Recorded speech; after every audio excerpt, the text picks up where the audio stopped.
step from the narrow, lantern-lit street into a low-ceilinged apothecary, where the air is warm with steamed roots and the soft smoke of a charcoal brazier. Paper lantern light skimming the worn wooden counter beneath your palms. Your fingertips find a pile of wrapped herbs and a small scale.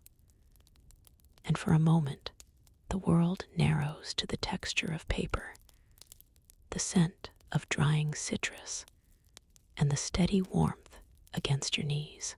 If you like this quiet trip, please like the video.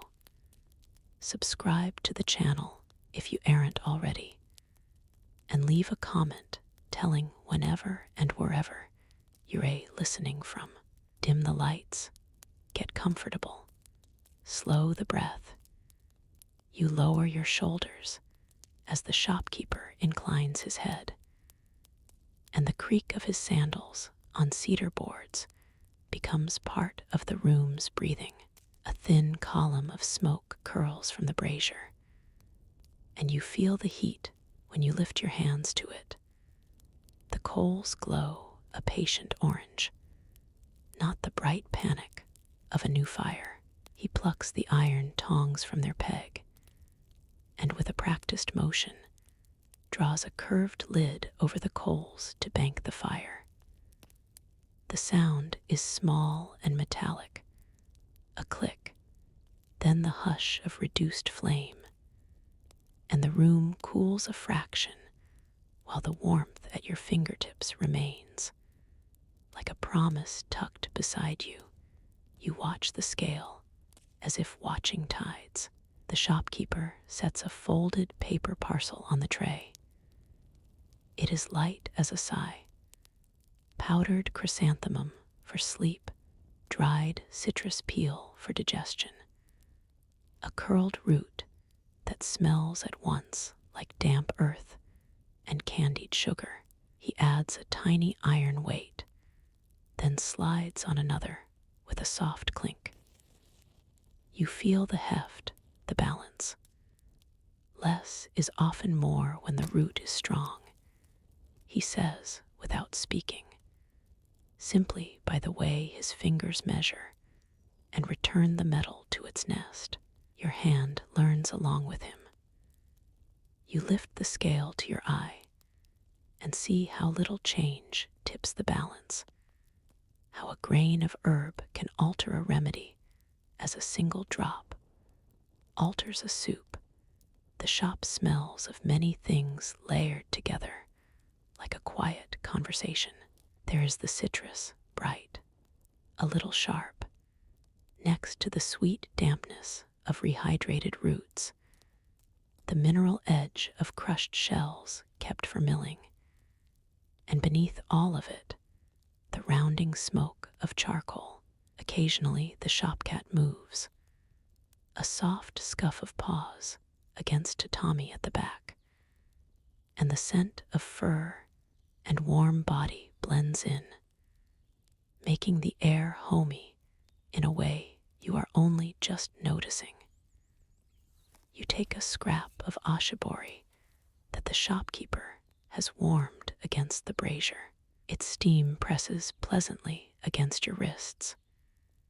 He has wrapped it in cloth, the way one might wrap a secret. Neat folds, knots tied to hold the retained heat, a small ritual of making someone comfortable. You press the towel to your palms, the warmth seeps into your skin and seems to smooth the rough edges of the day. A neighbor leans in through the sliding door with a bowl of thin miso broth, steam fogging the edges of his spectacles. He does not chatter. He places the bowl within reach and nods toward the brazier as if to say, "Keep your hands warm." You accept the bowl. The broth is modest and salted just so, and it tastes like an interior moment crafted for two people who both know the value of small mercies. This is not a scene for speeches. it is a practical exchange. Your neighbor gives heat. You promise to share a poultice if his child's fever returns. The economy is mutual, and simple your fingers return to the herbs. You untie a small bundle of hemp twine and fold the paper around a measured spoonful of crushed mint and ginger, twisting the ends to make a neat little parcel. The act is intimate, paper against paper, thread against thumb, and it steadies you. For a moment, you are not in the street with its drafts and errands, but at a slow elbow of human attention. You seal the package with a dot of rice paste, pressing it flat with the tip of your finger until it forms a tiny varnish that smells faintly of sweet rice. The parcel will travel in a client's sleeve tucked close to the chest, and you imagine the warmth of that close buddy storage, steeping the herbs into a gentler medicine. At the front, the shopkeeper gestures to a low shelf where glass jars glint like small moons. He lifts one and turns it so light passes through preserved plums sit suspended in syrup, each with a membrane made more translucent by time. They are kept for quick fortitude, a sweet for a traveler who cannot manage a bowl of broth. You take one and let it rest on your tongue. There is a flash of sour and a soft, chewy finish, a tiny theater of seasons and labor that plays out on your palate and quiets an ache you had not named. He moves to attend the brazier again. With the tongs, he draws a warm stone from a cast iron pot warmed in the coals earlier and wraps it in a scrap of rough linen. These stones are sometimes lent to neighbors whose homes are drafty. They tuck them beneath bedding or into children's swaddles to bring a steady, harmless heat through cold hours. Today, he slides the linen-wrapped stone toward you on the counter with a look that does not require words. Take it on your walk if you must. You feel the heavy, slow heat through the cloth, and your shoulders release another degree. The stone will not burn you. It exudes a muted warmth, like an old friend's hand outside. Winter drafts like a thinking thing, and you notice the shopkeeper checking the bottom of the sliding door. A thin strip of paper lies along the threshold, a simple draft seal. He tucks it firmer with the toe of his sandal and shows you how a folded scrap can be pressed into service as a weatherproofing seam. The act is small. Fold, press, tuck. You mimic him, pressing the paper to the grain of the wood until the draft softens. The result is immediate, a quieter floor, and a steadier warmth settled into the room. A regular arrives then, a woman with a woven satchel who exchanges a small jar of pickled daikon for a wrapped sachet of poultice. She knows the routine, and the measure her fingers are fast and competent. You watch as she hands over the jar, and the shopkeeper, with equal speed, weighs out the poultice into a tiny paper cup and uses the iron spoon to press it into a neat lump. Their hands move in a kind of practiced choreography, and neither one speaks the instruction aloud.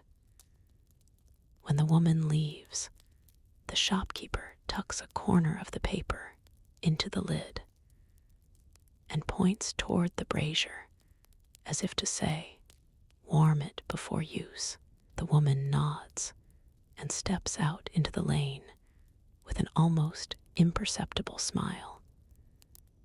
The exchange is practical and unadorned, a shared infrastructure of care.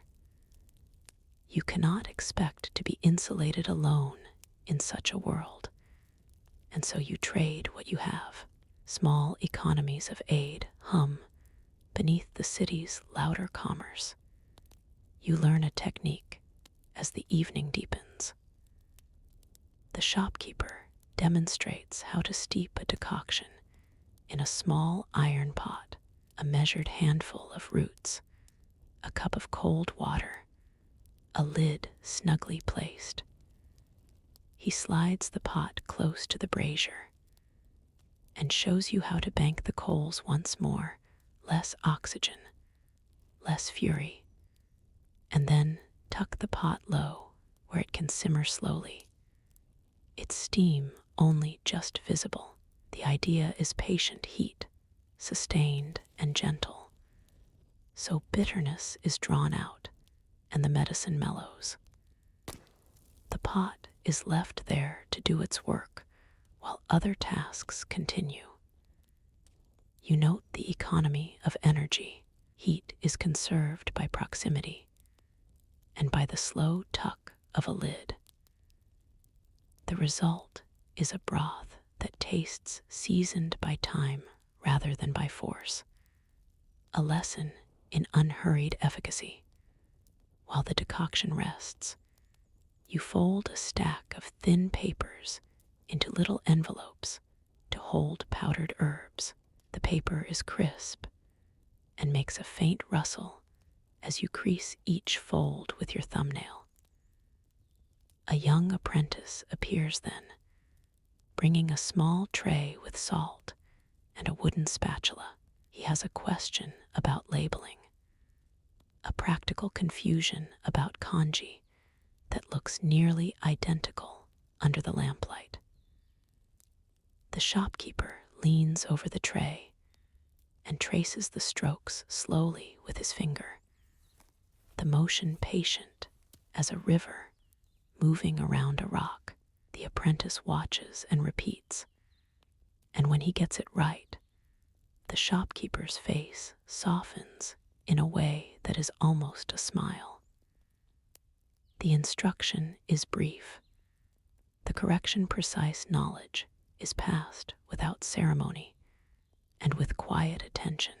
It is the kind of teaching that builds habit rather than heroics.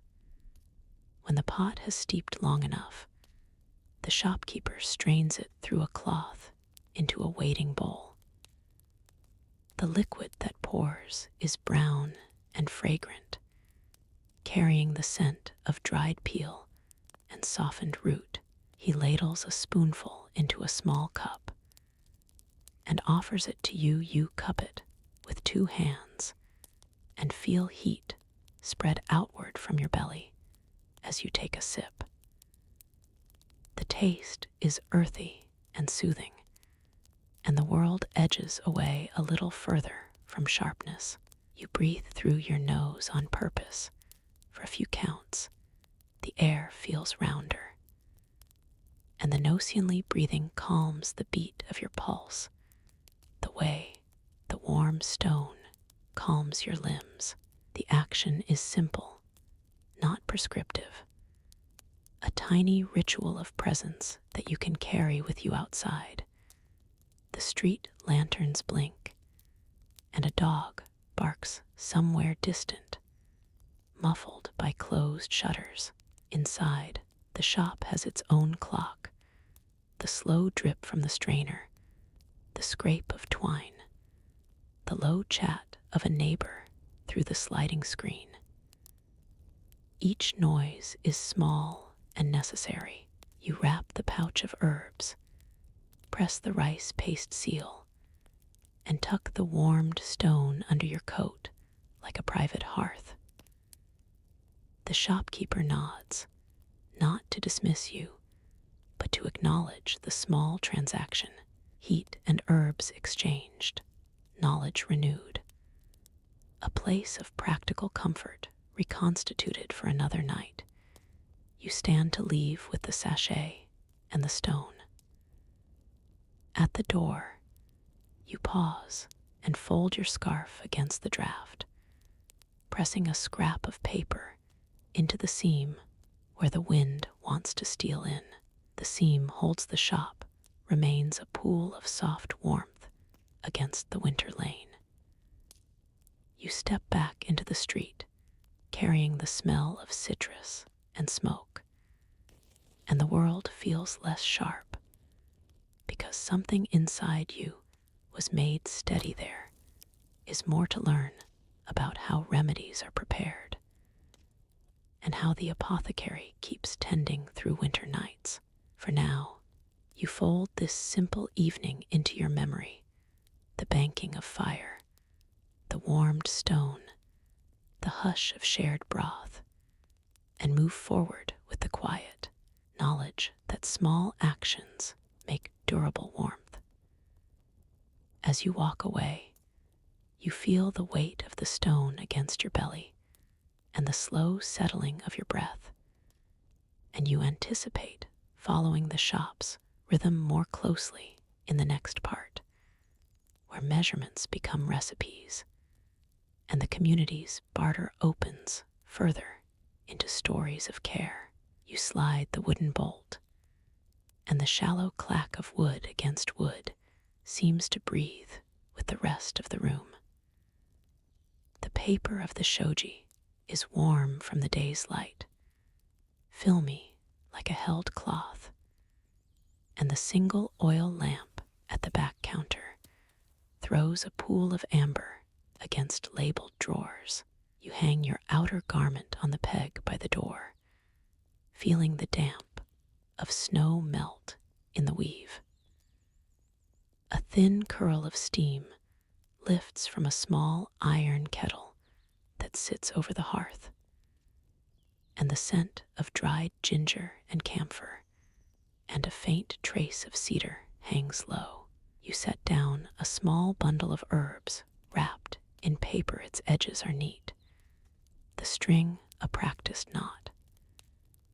Your hands are used to this motion, the nubs and calluses speaking in their own soft language. You loosen the knot, peel back the wrapper, and a peppered aroma of sansho and dried chrysanthemum unfurls, cool and slightly citrus, like a remembered doorway in summer.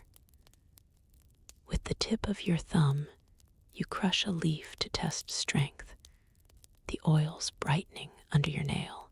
The action is tiny, but it tells you in auto measure how much to add to the simmering kettle, and you reach for the mortar and pestle, its stone cool and reassuring under your palm. There is a rhythm in this work, the strike and the turn breaking fibers of root into smaller obedient pieces. The grind is not loud, it is a measured rubbing, like a coin rotating in the palm, and each fragment sends up a different note of scent, earthier tones from galangal, a fresher brightness from citrus peel, and the faint medicinal bitterness that sits patiently at the back of your throat. You pause, toast the bowl with a finger, feeling temperature and texture, then sprinkle in measured pinches, as if reading an invisible scale. The kettle bubbles with a kind of patience, rim whispering against the iron.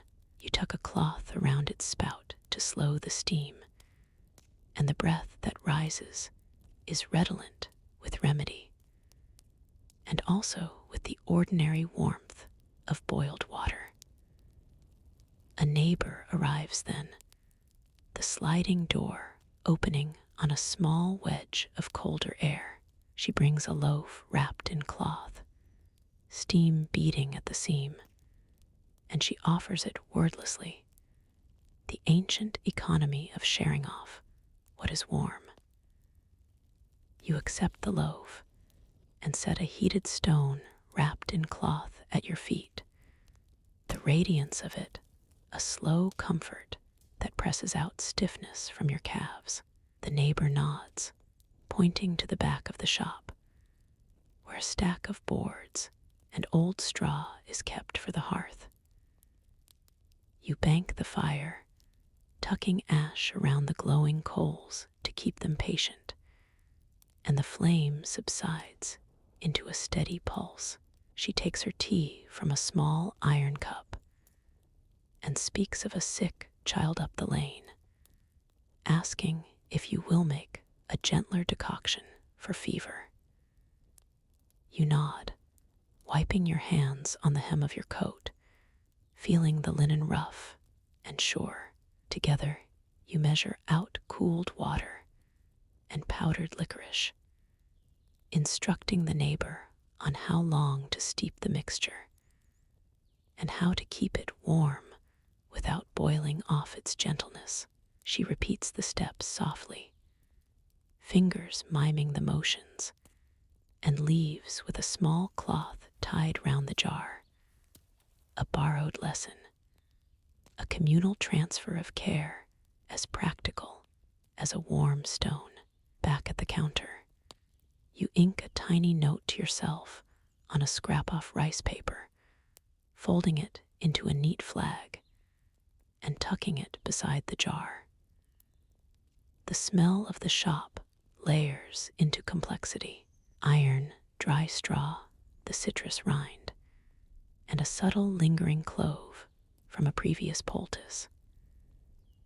You press a strip of waxed cloth over the kettle's lip to guide the steam, protecting stack labels from its reach.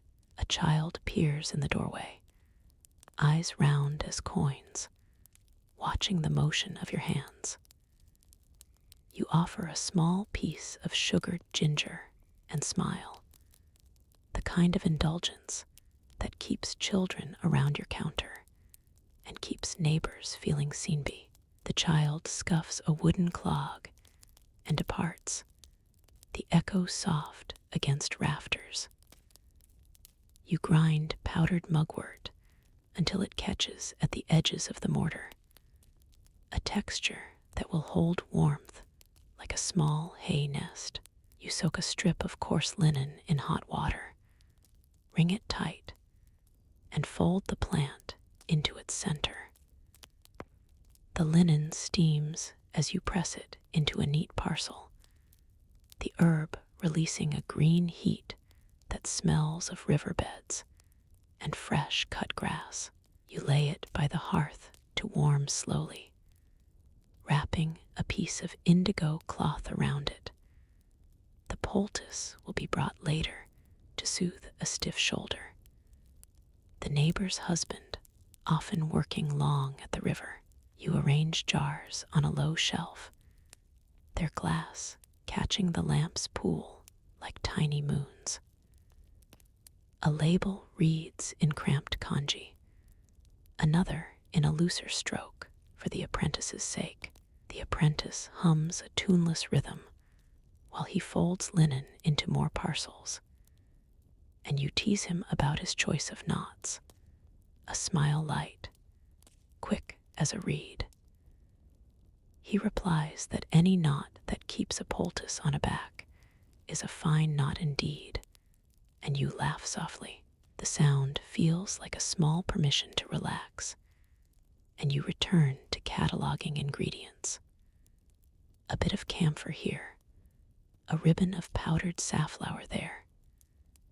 You press a scrap of Goffin paper to a jar for quicker reading by lamplight, then tuck 2 red stones that still glow from the hearth into a millet sack, so a traveler might borrow them on a cold night.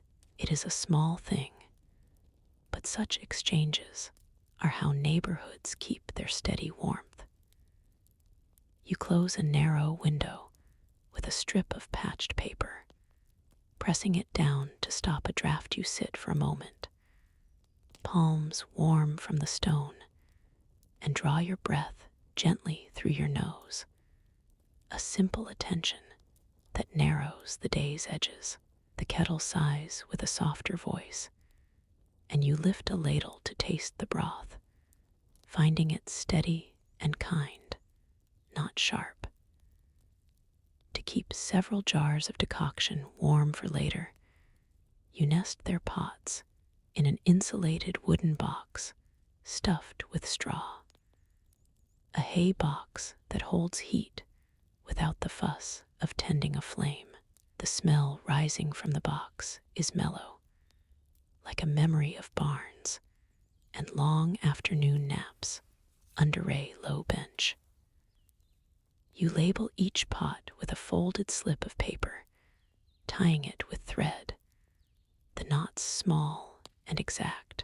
A customer comes in now, shoulders tight from hauling water, and you show him how to warm a jar against the hearth without cracking the glass, the trick being a slow cradle and a soft cloth. He tilts his head, grateful, passing along a scrap of his own boiled cloth for bandaging a burn. The exchange of tools and knowledge as practical as a shared scarf. You press your warm palm to his forearm, testing for fever, learning that the heat has settled into evenness. You prepare a small salve, melting tallow in a copper ladle, stirring in powdered herbs until the mixture smells of roasted chestnuts. The motion of stirring is slow, and the salve cools into a buttery resilience. You spoon it into tiny wooden boxes, the lids sealing with a soft click. An old woman arrives to trade eggs for a jar of liniment, bartering the sort of negotiation that smells faintly of soy and the sea. She pats the salve between her fingers, approving. "For my husband's knees," she says, and you wrap the box in brown paper, tying it with a loop that will be easy to open with stiff fingers. She offers you an egg tucked carefully in cloth, and you tuck it into your pocket for later broth. Outside, the lane is a quiet cut of moon and snow, and the sound of feet passing occasionally rolls like distant drums. Inside, you finish the ledger, noting trades, names, and how many jars remain for the morrow. The apprentice sweeps with a whisper, his broom feathering dust into a small pile, and you press a coin into his palm. More for tomorrow than for today. You tuck a scrap of newspaper into the doorframe to catch the last drafts, smoothing edges with your palm. The apprentice moves to the hearth, adding thin slivers of wood, and you show him how to bank the embers with ash, keeping heat alive without hungry flames. He nods, absorbing the lesson as if he were learning to tie a knot for someone else's peace. Outside, a neighbor calls softly, asking if you have a scrap of wool.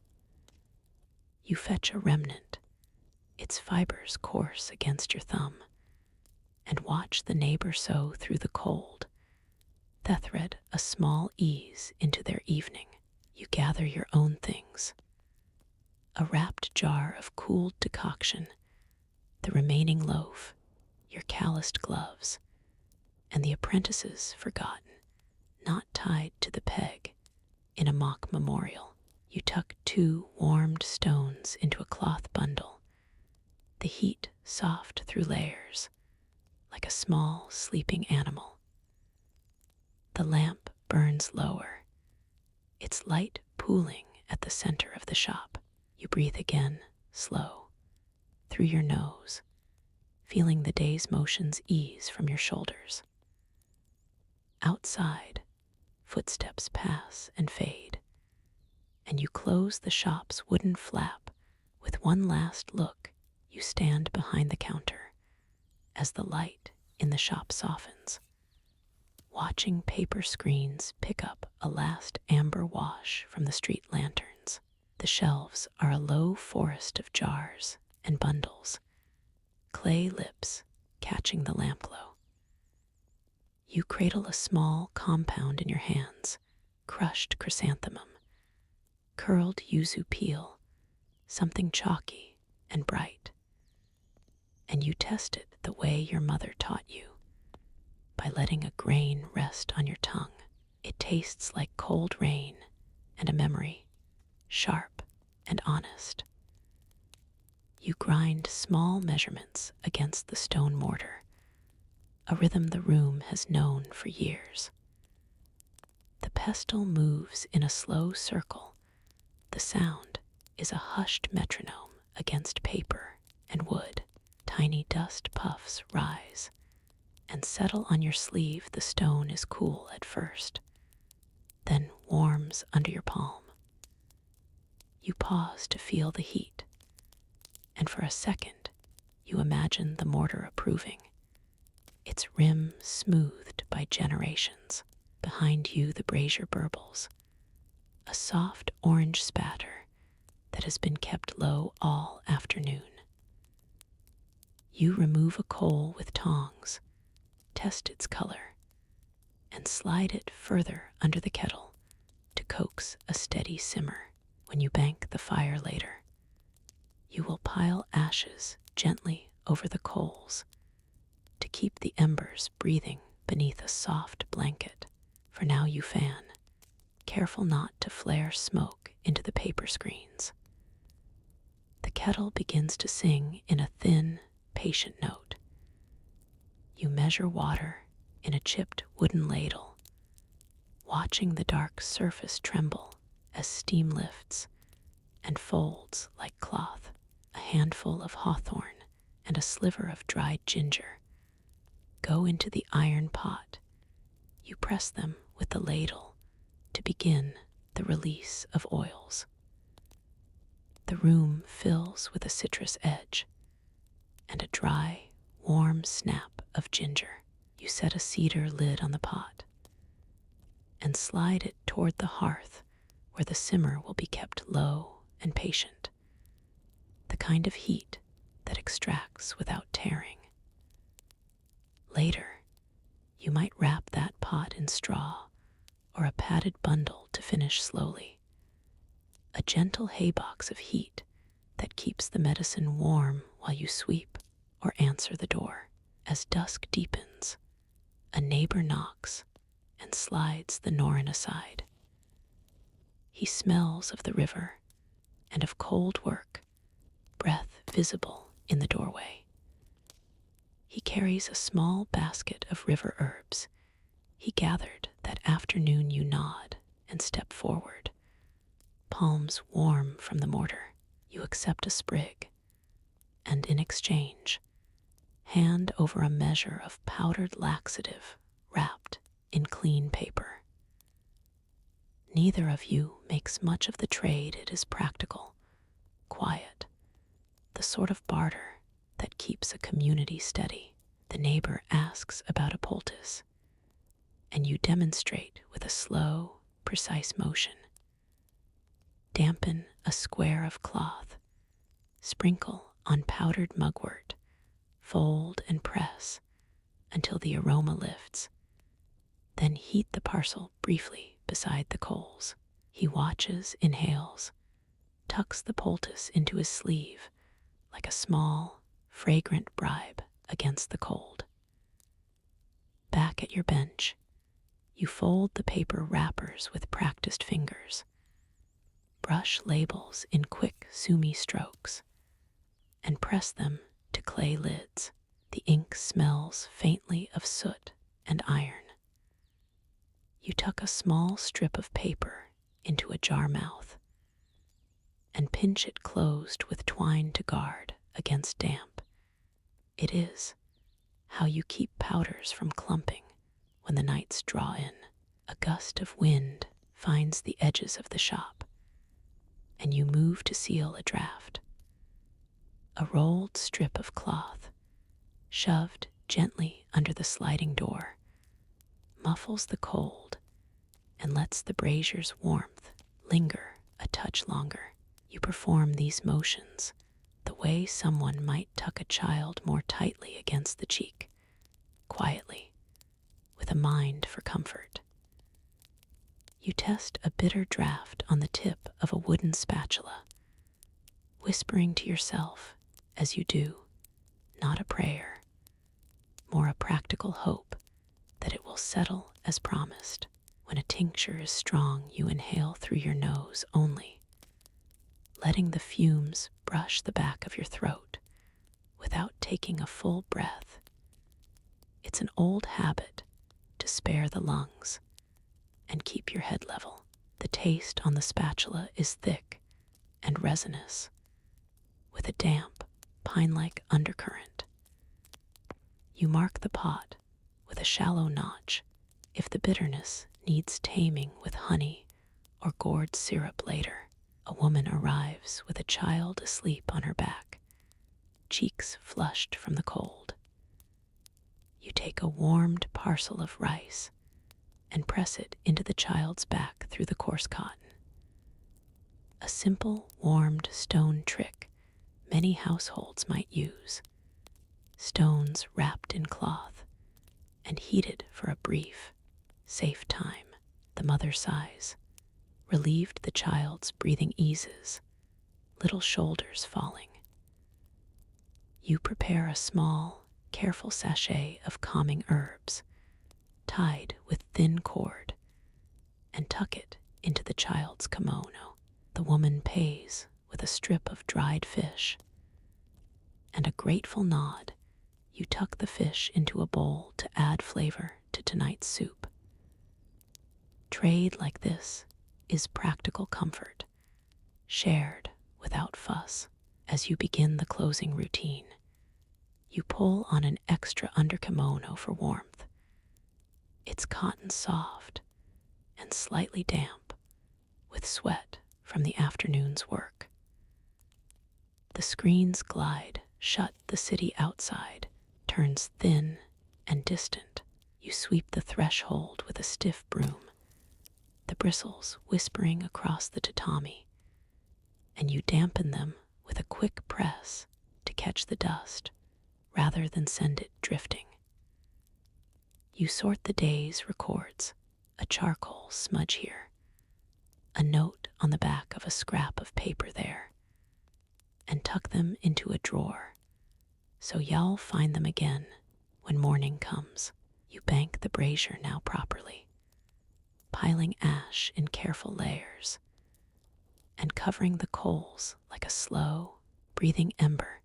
The room cools a degree at a time, a measured dimming. You check the rows of labeled jars under the eaves, running a fingertip along their rims to feel for stray dust. Oil from your palms leaves a faint sheen. It smells of soy and cedar. You set a small wooden weight on the drawer that holds your measuring spoons, so no curious child will find the bitter powders in the night. Coins are counted with slow thumbs, each clink a tiny, metallic measure of the day.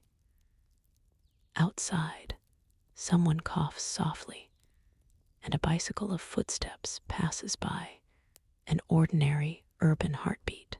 Inside, the lamp's flame breathes small and steady, and the room narrows toward rest. You loosen your sleeves and fold your apron, feeling the tiny residues of spice and ash between your fingers. You prepare a small bed on the raised platform behind the counter, a futon folded in thirds, the fabric smelling faintly of starch and the day's tobacco. You fill a cloth pouch with warmed pebbles, each stone smoothed by river and practice, and slip it beneath the futon near your feet. The heat there is gentle, held close like a promise. Then you check that the shop's norin hangs straight and that the latch on the back door is set small chores done. The business of care implies trust, given and received. Before you settle, you boil a last cup of thin tea, roasted barley perhaps, slightly bitter and pleasantly dry, and sip it slowly so the steam warms your face. When you breathe in, it tastes of grain and the afternoon's smoke. When you breathe out, the day's work loosens from your shoulders. You fold your hands on your knees and rehearse the simple rituals you will take to bed. Breathe quietly through your nose to calm the chest. Pull your sleeves to your palms to keep warmth, and tuck a scrap of incense-soaked paper in the drawer, so the night will carry a soft cedar note. In the dim, a spider rearranges its web above the jars, and you do not bother it. There is an economy to small lives that pleases you, a mutual taking of space. From the doorway, you can see the neighbor's lantern, a distant companion, and you think of the poultice tucked into his sleeve, of the dried fish in the bowl for your soup, the shops and houses that string together to make a winter less sharp.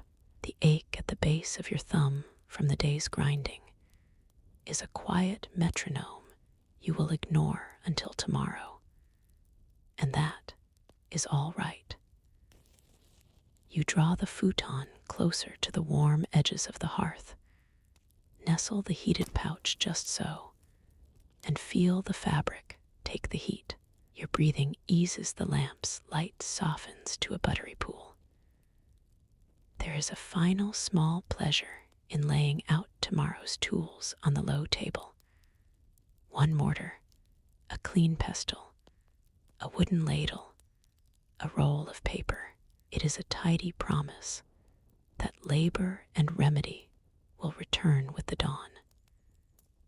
You let your eyes soften, noticing the way the ink on the labels catches the firelight, and the small, steady certainty that someone will come in the morning with a question, perhaps a cough, perhaps a child's fever. You are ready for that return. When you allow the thought to drift, as easy as the steam from your cup, the room seems to lean in with you, a patient audience. The night keeps its own timetable, and you slide slowly toward sleep, thinking of the first breath you will take tomorrow when the lanterns are smoking low. You close the shop shutters a little earlier now, letting the late light bleed along the wooden grain as the sun rests behind tiled roofs. The street outside is awash of muted footsteps, and the soft clink of geta. You feel the last warmth of the day on your palms, where you have been handling warmed jars. Inside, the apothecary smells like dried citrus peel and toasted barley, a reassuring dry sweetness that sits under the sharper citrus of dried sancho and the faint camphor of moth-proof paper. Your hands move without thinking, folding the paper wrappers that hold powdered ointment, the same motion you have made since morning. A crease here, a tuck there, a small, precise twist to seal. You set a small brazier toward the corner and bank the fire carefully with ash, leaving just enough ember to keep the water warm overnight. The coals send a soft red heartbeat into the dim room, heat licking the palms of the tongs when you lift them, the metal humming faintly in the cool air. You pour a little hot water into a shallow iron pot to steep a handful of horsetail and willow for a mild poultice, the steam carrying green, slightly ironous notes that lift and settle like a slow breathin' apprentice, usually a boy with ink-stained sleeves, is sitting cross-legged by the low counter, rolled-up obi keeping his shirt snug. He practices wrapping a thin leather strip around a small glass bottle of tincture, concentrating the way people concentrate on simple, necessary tasks. You guide his fingers, showing him how to thread the strip so the bottle will not slip when someone carries it home. The sound is nearsilent, the soft slap of leather on glass, a small friction that grounds the evening. He nods, mouth pursed, then manages a satisfied breath that fogs slightly in the cool. You smile without saying much. An apprentice learns as much from the rhythm of work as from lectures. Beyond the counter, you sort small paper packets into a cedar drawer, the paper sliding against cedar with a dry whisper. Each package contains a single measure: dried mugwort, powdered ginkgo, roasted adzuki, annotated in your hand. Your fingers feel the texture of the paper, the faint ridges where ink has soaked through. You fold edges and align corners, listening to the low thrum of the neighborhood. A neighbor's child runs past outside, her laughter a bell that makes the cat jump from a shelf of labeled jars. The cat lands with a soft thump and immediately surveys the uprights of jars, then chooses to sit on the warm grain bag, tail flicking approvingly. Animals, like customers, prefer warmth. You test a small ointment you have mixed ginger and sesame, ground with a little sake, and roll the ointment between two fingers. It is smooth, slightly oily, with a sweetness that wakes your sinuses. You spread a tiny dab onto the inside of your wrist to remind yourself of its scent, the way a perfumer keeps a strip for reference. The smell is bright and grounding. It will be wrapped in thin oil paper and carried home by a farmer who rides at dawn to mend a stiff knee. You fit the wrapped ointment into a drawer, labeled with neat characters. The label will guide the rider by lamplight, if necessary outside. The air chills, and the neighbor's boy returns with a small pot of porridge, steam rising like a private cloud. He sets it carefully on the threshold and makes a small bow, as if public modesty must be performed even for shared warmth. You accept the pot with a nod and a murmured thanks inside. The porridge is a simple thing: rice softened by water and a scrap of pickled plum tucked in the center, salty and bright. You offer him a cloth-wrapped slice of roasted sweet potato, heat still in its flesh, and he laughs quietly, pressing it into his hands like a treasure.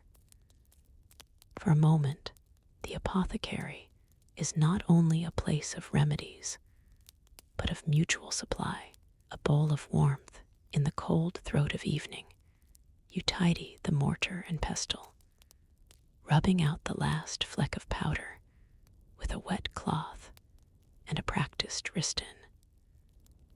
The pestle's wood smells faintly of old herbs. You feel its weight, the well-worn hollow at the end where your palm has rested for years. The mortar, cool to the touch, still holds the memory of citrus oils. You scrape a final smear into a small pot and seal it.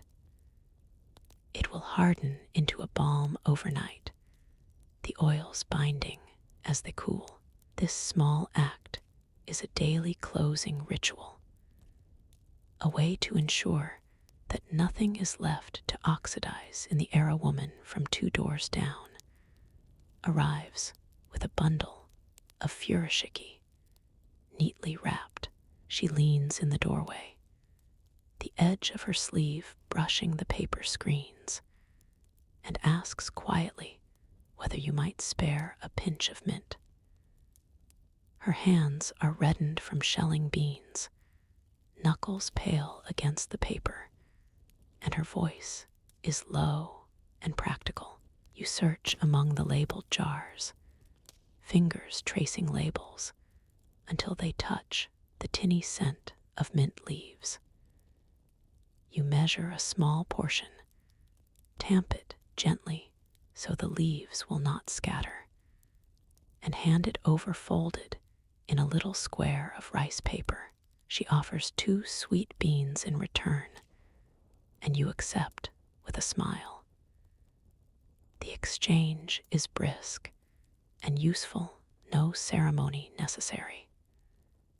The mint will go into a pot of tea to soothe a cough for a child, and the beans will be a morning comfort for you. The neighbor's practical share is a kind of currency that keeps the small engine of the street running smoothly. You check the seals of glass bottles by touch, running a cloth around the rims to ensure they are free of stickiness. Where a seal feels loose, you set a small clay weight atop it until the lacquer catches the weight. Is a familiar pebble-shaped thing that has traveled from counter to counter for years, its glaze worn shiny by handling. The clay gives a little warmth to the glass. A patient might arrive before dawn with a feverish child, and you prefer to be ready. Preparation is as much kindness as the remedy itself. At the hearth, you boil a small kettle and pour the water into a warmed utanpo, often a ceramic bottle wrapped in cloth for warmth. You feel the steam on your face, hot and comforting, and you tuck the utanpo beneath the counter to radiate steady heat. The utanpo's cloth cover smells faintly of the laundry soap used that morning, and the weight of it on the shelf is a quiet promise for later when your feet will be cold and the futon thin. You mark the time with the slow hiss of cooling metal. A soft punctuation carriage of sorts passes outside, the sound of narrow wheels on packed earth. Voices murmur at a distance. The city is not silent, but it is lowering its tone, as if everyone has agreed to speak in hushed colors. You sweep a broom in short, steady strokes, the straw whispering on the packed floor. The broom has a rhythm. Sweep, gather, twist, toss the dust into the corner basket. Each sweep is a small motion that clears space for thought. The floor smells faintly of rice dust and sun. A small ritual of neatness, a private meditation. You prepare a small satchel of remedies for a woman who cannot make the trip to town at sunrise. You fold a strip of paper around sachets, not the twine, and tuck a handwritten note into the bundle with a polite instruction about dosing. Your strokes are careful, the ink drying in a dark sheen. You think of her hands, calloused and warm from kneading dough, and imagine her lifting this package in the gray morning light, the note flickering between finger and thumb. The act of folding is simple, but for someone who relies on your hands, it is the bridge between illness and the dimming of pain. When you feel the room cool a degree further, you walk the perimeter to seal drafts. You tuck rolled cloth into gaps beneath the sliding screens, pressing the soft macura stuffed rolls into crevices where cold likes to travel. The fabric is textured under your fingers. It leaves a faint smell of starch where it rubs against wood. You test each draft with your cheek, feeling small puffs of air like secret breaths. These are the same motions you would use to keep a child's futon warm through the night. Simple techniques that travel between kitchen and shop. The apprentice returns with a small bundle of hot stones wrapped in a piece of hemp cloth. He learned the practice from an old neighbor. Warm stones placed at the base of a futon to hold heat. You take one between both palms, feeling a residual sun in its grain. Then tuck the stones into their appointed burlap, arranging them around the utanpo to share heat without burning. The stones will cool slowly, radiating a gentle warmth that will make the evening feel like a hand laid on the small of your back. The apprentice watches you, eyes modestly bright, learning how heat can be given without haste. Occasionally, someone drops by to trade knowledge rather than goods. A silk dyer from the end of the lane shows you a method for fixing stubborn stains with rice water and ash, which you test on a scrap of paper, watching the stain lift like a slow tide. In return, you explain how to make a compress for sore shoulders using warmed adzuki beans. You hand him a small muslin bag warmed at the brazier and demonstrate the gentle pressing motion to hold against a tight muscle.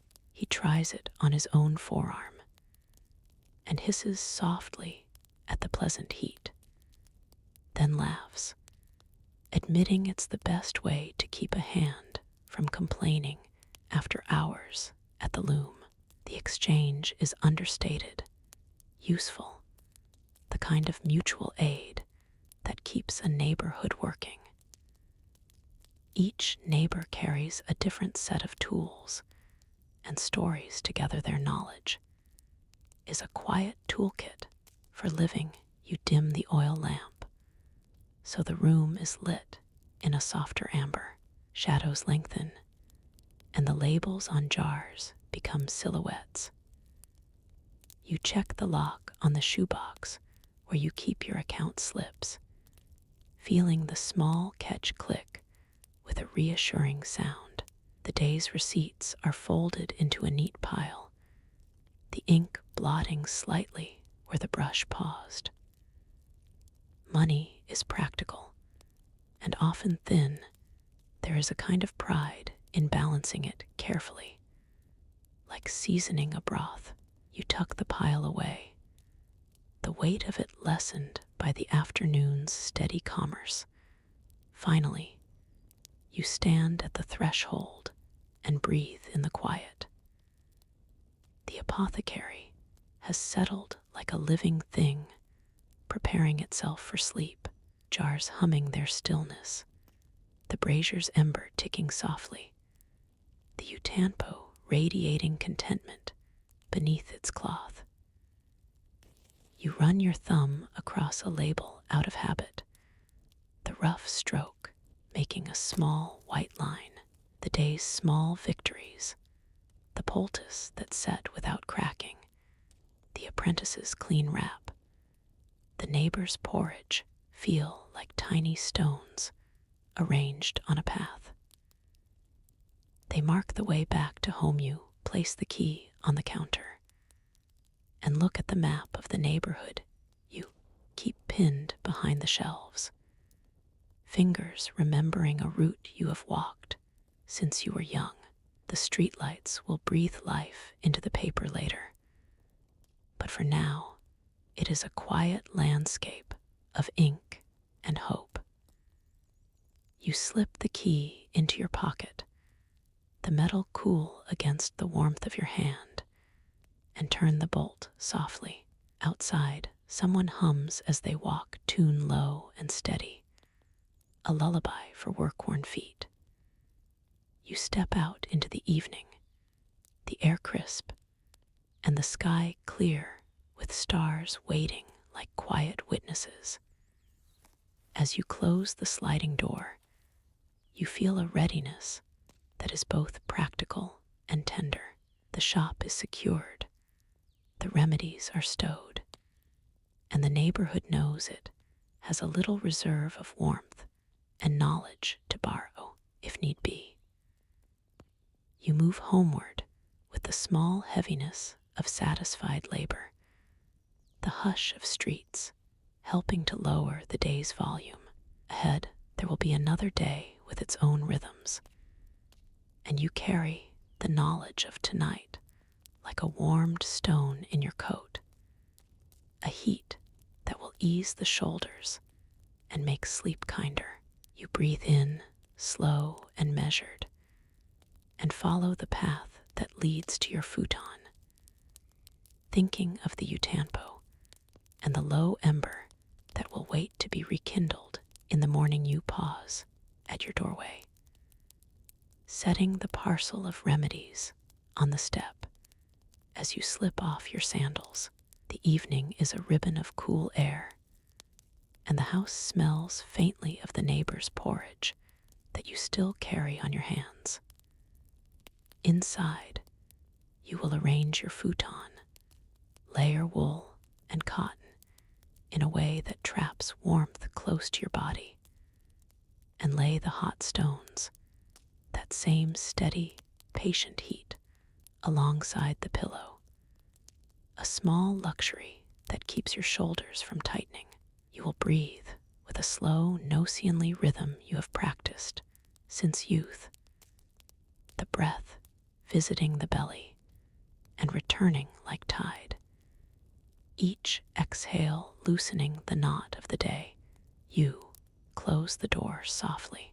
Your world narrows to the folded futon, the utanpo waiting with its small, obliging heat, and the quiet knowledge that the neighborhood keeps turning. Neighbors sharing recipes and stones and words in practical measures. For tonight, that is enough. You slide into warmth and let the slow, even breathing draw you toward the next part of the night, deeper rest and quieter tasks that will be the subject of the next hour of your life. The street outside becomes a hush of sandals and distant voices, and you let that sound fold around you as you drift toward sleep, tucked in the patient warmth of things prepared.